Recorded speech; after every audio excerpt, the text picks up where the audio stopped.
اللہ علیہ وسلم پر دیکھی، اس کے بعد میں یہ نہیں کہوں گی کہ کسی بار موت بہت آسان آئی ہے۔ وہ کہتی ہے کہ نبی اکرم صلی اللہ علیہ وسلم پر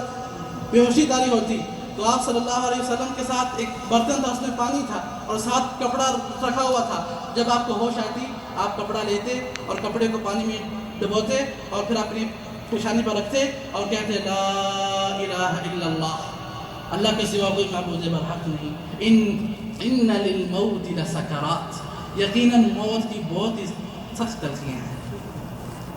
تو اس لیے ہر ایک انسان کو یہ منظر جو ہے اس کو اپنے ذہن میں رکھنا چاہیے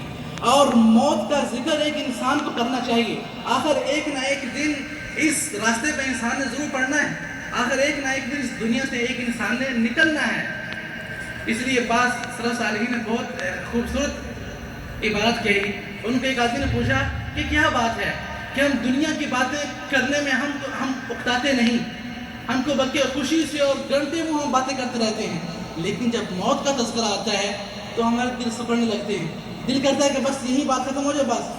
تو انہوں نے جواب میں کہا حقیقت یہ ہے کہ تم لوگوں نے دنیا کو آباد کر لیا ہے اور آخرت کو تم نے خراب کر دیا ہے، اور تم یہ نہیں چاہتے کہ جس جگہ کو تم نے آباد کیا ہوا ہے اس کو چھوڑ کر اس جگہ میں جاؤ جس جگہ کو تم نے اپنے اعمال سے خراب کر دیا ہے، اور یہ حقیقت ہے۔ اسی لیے وہ انسان وہی اس موت کا تذکرہ حقیقت سے کرتا ہے اور اس منظر کو اپنے ذہن میں لاتا ہے جس کو یہ پورا یقین ہے کہ میں نے ایک نہ ایک دن اللہ تعالیٰ کو ملنا ہے اور ایک نہ ایک دن میں نے اس دنیا سے جانا ہے۔ آخر کس قدر ایک انسان کی جتنی بھی لمبی زندگی ہو جائے، یعنی یہ جو امت ہے اس کی زندگی تو ہے بالکل تھوڑی سی، جیسا کہ نبی اکرم صلی اللہ علیہ وسلم نے فرمایا کہ میری امت کی جو عمر ہے وہ 60 سے 70 سال کے درمیان ہے۔ نبی اکرم صلی اللہ علیہ وسلم اگر کسی انسان اس دنیا میں باقی رہنا ہوتا تو نبی اکرم صلی اللہ علیہ وسلم باقی رہتے، ابو بکر باقی رہتے، عمر باقی رہتا، عثمان باقی رہتے، علی باقی رہتے، اس طرح کے شاندار لوگ اور عظیم ہستیوں والے لوگ باقی رہتے، لیکن جب وہ چلے گئے تو کیا ہم نے نہیں جانا؟ اور اگر دنیا کسی کے لیے باقی رہتی تو ان جیسے لوگوں کے لیے رہتی، لیکن اللہ تعالیٰ نے فیصلہ کر کے یہ بات ہم کو بتا دی کل من علیہا فان، کہ ہر ایک انسان اس دنیا میں فنا ہو جائے گا، یہاں تک کہ جب اللہ تعالیٰ جب قیامت قائم ہوگی اور اس سور سے سارے لوگ جس میں اسرافیل پھونکیں گے مر جائیں گے تو ملک الموت آئے گا اور کہے گا اللہ تعالیٰ سب کے سب فوت ہو گئے ہیں، سب کے سب مر گئے ہیں، تو اللہ تعالیٰ کہیں گے اور اللہ تعالیٰ جانتے ہیں کہ باقی کون رہ گیا ہے، تو کہیں گے اللہ میں باقی رہ گیا ہوں اور جبریل اور میکائیل اور اسرافیل، اللہ نے کہا ان کی بھی روح قبض کر لے، تو ساروں کی روح قبض کر کے وہ آئیں گے ملک الموت اللہ کے سامنے اور کہیں گے اللہ سب کے سب فوت ہو گئے ہیں، سب کے مر گئے ہیں، سب فوت ہو گئے، اللہ کہیں گے باقی کون رہ گیا ہے، اور اللہ تعالیٰ جانتے ہیں تو کہیں گے اللہ تعالیٰ صرف میں ہی باقی رہ گا ملک الموت، اللہ کہ تم بھی مر جاؤ، تو وہ بھی مر جائے گا، ملک الموت وہ بھی فوت ہو جائے گا، پھر پوری جو یہ دنیا ہے اسی حالت میں ہو جائے گی جس طرح پہلے تھی، پھر اللہ تعالیٰ ندا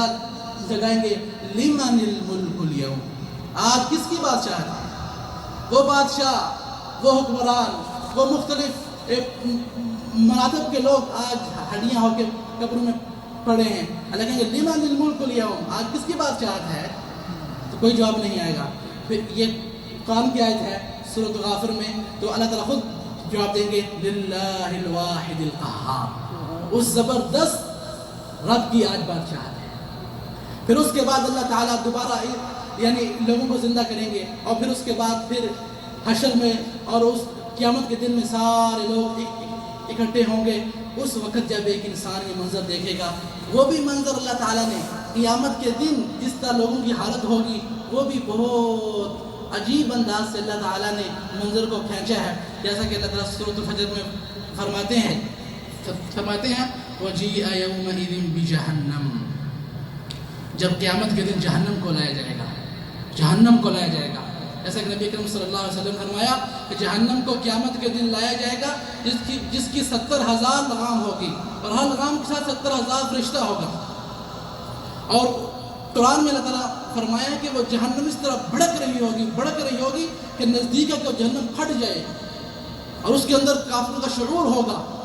جیسا کہ بعض حدیث میں آتا ہے کہ جہنم کے اندر کافروں کو پھینکا جائے گا اور جہنم کہے گی حل من مزید، یہ تو قرآن میں ہے یوم نقول لجہنم جس دن ہم جہنم کو کہیں گے کہ تم بھر گئی ہو، وہ کہے گی حل من مزید، حل من مزید۔ اس کے اندر شعور ہے، اور اللہ تعالیٰ جس کو چاہیں اس کو شعور دیں۔ ہر مخلوق اس کے اندر شعور ہے، جیسا کہ اللہ تعالیٰ نے فرمایا کہ دنیا میں ہر آسمان اور زمین میں، دنیا میں ہر چیز اللہ تعالیٰ کی تسبیح بیان کرتی ہے، لیکن تم شعور نہیں رکھتے، تم شعور نہیں رکھتے۔ تو وہ کہے گی حل من مزید، کیا اور ہے، اور پھینکو۔ تو حدیث میں آتا ہے کہ یہاں تک اللہ تعالیٰ اپنا قدم مبارک جہنم پہ رکھیں گے تو وہ جہنم جو ہے وہ سکڑ جائے گی اور کہے گی بس بس۔ تو وہ جہنم جب لائی جائے گی تو اللہ تعالیٰ فرماتے ہیں وَجِیءَ یَوْمَئِذٍ بِجَہَنَّمَ۔ یہ حقیقت ہے، یہ حقیقتیں ہیں جو بیان ہوئی ہیں قرآن میں، لیکن کون سی چیز جس سے ہم ان حقائق سے ہم کو غافل کیا ہوا ہے، یہ وہ غفلت ہے، یہ وہ غفلت ہے جو پردہ بن کے ہمارے دلوں پر چھا چکی ہے کہ موت کا تذکرہ اور جنت اور جہنم یہ ایک معمولی سی چیزیں ہمارے ہاں بن گئی ہیں۔ تو ہر ایک انسان کو اپنا محاسبہ کرنا چاہیے۔ تو اللہ تعالیٰ فرماتے ہیں وَجِیءَ یَوْمَئِذٍ بِجَہَنَّمَ۔ اچھا اب سارے لوگوں نے جہنم دیکھ لی۔ یَوْمَئِذٍ یَتَذَکَّرُ الْإِنسَانُ، اس دن ایک انسان جس نے اپنی زندگی کو تباہ اور برباد کیا ہوگا، غفلت سے زندگی کو گزارا ہوگا، اس دن انسان سوچے گا، یتذکر الانسان، سوچے گا واقعی یار یہ حقیقت تھی، میں نے اس کے لیے کچھ نہیں کیا، لیکن کیا یہ سوچنا سمجھنا بھی فائدہ دے گا؟ وَأَنَّى لَهُ الذِّكْرَى، یہ سوچنا اب اس کو کوئی فائدہ نہیں دے گا۔ تو کیا کہے گا؟ یقول، کہے گا یہ انسان جس نے اپنی زندگی کو ضائع کیا ہوگا، یقول یا لیتنی قدمت لحیاتی، کاش کہ میں اپنی زندگی کے لیے کچھ کر لیتا۔ اب اس نے خود اعتراف کیا کہ جو زندگی ہے وہ حقیقت میں موت کے بعد زندگی ہے، یہ تو زندگی نہیں، یہ تو چند دن اور انسان ختم، وہ ہے ہمیشہ کے لیے زندگی۔ قدمت لحیاتی، تو اللہ تعالیٰ فرماتے ہیں کہ فَيَوْمَئِذٍ لَا يُعَذِّبُ عَذَابَهُ أَحَدٌ، اس دن اللہ کا عذاب اس قدر سخت ہوگا کہ جو اس کا عذاب ہے اس طرح کا عذاب کوئی نہیں دے سکتا۔ وَلَا يُوثِقُ وَثَاقَهُ أَحَدٌ، پھر اللہ تعالیٰ فرماتے ہیں کہ وہ مومن لوگ جنہوں نے اپنی زندگیوں کو اللہ تعالیٰ کی اطاعت میں گزارا اور یہ منظر قیامت اور آخرت کا تصور اپنے ذہن میں رکھا، یا ایتھا النفس المطمئنہ،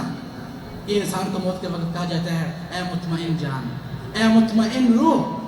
اے پاک جسم میں، یا ایتھا النفس المطمئنہ، مطمئن روح تھی، زندگی اس کی مطمئن تھی، احکام اور اللہ تعالیٰ کے دین پر اس کو اطمینان تھا۔ لوگ جہاں بھی جاتے ہیں لیکن وہ دین پہ استقامت، اور اس نے استقامت رکھی۔ زندگی میں بہت سے فتنے تھے، ٹشو اور فلم اور بے حیائی اور کس قدر کی یہ فتنے آج کل اس دنیا میں آئے ہیں، لیکن وہ اس کا دل ایمان اور نماز اور اللہ تعالیٰ کی اطاعت سے ہی مطمئن ہوتا تھا۔ لوگوں کے دل اگر کسی چیز سے مطمئن ہوتے ہیں، لیکن وہ جو مومن ہے اس کا دل اللہ کے ذکر سے ہی مطمئن ہوتا ہے۔ تو اللہ تعالیٰ نے اس کو فرمایا، اس کو فرمایا جائے گا اے مطمئن جان، ایتھا النفس المطمئنہ ارجعی الی ربک راضیۃ مرضیہ، لوٹ آپ اپنے رب کی طرف جو تم پر راضی ہے اور تم اس پر راضی ہو۔ فادخلی فی عبادی، داخل ہو جا اے روح میرے بندوں میں اور داخل ہو جا میری جنت میں۔ تو یہ وہ حقیقت ہے کہ جس حقیقت کو ہر ایک انسان کو ذہن میں رکھنا چاہیے، اور جب یہ موت کا پردہ پیچھے ہٹتا ہے تو بادشاہ اور بڑے بڑے لوگ جنہوں نے زندگی کو ضائع کیا، جب ان پر بھی موت آئی تو انہوں نے بھی پھر دنیا کو مخاطب ہو کر کہا، جیسا کہ خلیفہ عبد الملک بن مروان جیسا بہت بڑا آدمی تھا، خلیفہ اور بادشاہ، اور جب اس کی موت آئی تو اس نے کہا کہ اے دنیا تم کتنی خوبصورت ہے، لیکن ہم تجھ سے دھوکہ کھا گئے، اور تم جتنی بھی لمبی ہوگی حقیقت میں تیری عمر بہت ہی تھوڑی ہے۔ تو جب اس کو کہا گیا کہ تم اپنے آپ کو کیسے پاتے ہو، تو اس نے کہا مجھے اللہ تعالیٰ کا وہی فرمان یاد آتا ہے کہ لقد جئتمونا فرادا، کہ آج تم اکیلے آ رہے ہو، تمہارے ساتھ نہ تمہارے اولاد، نہ تمہاری بیویاں، نہ تمہارے بچے، اکیلے آ رہے ہو۔ تو جس طرح ایک انسان دنیا میں اکیلا آیا تھا، اسی طرح اس نے کل اس دنیا سے اکیلے جانا ہے۔ تو یہ وقت جب ایک انسان کی روح اس جسم سے نکل رہی ہوگی، آخرت کا عالم اس کو نظر آ رہا ہوگا، ویسے موت کی ویسے بہت تلخیاں ہیں، اوپر سے یہ اس کو مل جائے، یعنی جہنم کی دھمکی مل جائے کہ تمہارے لیے جہنم ہے، تو یہ وہ تلخیوں پر تلخیاں، عذاب پر عذاب۔ ہر ایک انسان کو یہ سوچنا چاہیے کہ یہ وقت، یہ آخر میں نے یہ وقت مجھ پر آنا ہے، یعنی اگر ہم اس کو نہیں یاد کریں گے، اس وقت کو ذہن میں آیا اس کو پیچھے ہٹا دیا، ابھی بہت زندگی ہے، ابھی صحت ہے، ابھی عافیت ہے، تو کیا یہ